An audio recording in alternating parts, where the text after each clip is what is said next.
niya patayin yung gangster, patayin ko siya. Papatayin nyo rin. Ganun po. Oo. Dapat po, pumatay muna siya Oo. bago nyo patayin. Tapos kung utosang patayin, patayin ko siya. Nasa batas po ba yun? Patas lang. Nasa batas po ba yun? Wala. Ikaw ay prosecutor, nasa batas po ba yun? Wala. So therefore, bilang prosecutor, hindi nyo ginagawa ang sabi ng Hindi. batas. When I was mayor, when I was Tutor po ako in toto.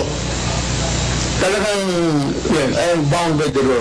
Yes. When I was mayor, I was trying to maintain law and order. But Mr. Chair, Mr. President, when you became mayor, you are no longer a prosecutor. You are now a public official, Mr. President. And therefore, you must uphold the law of the land. Because we do not have a personal policy here.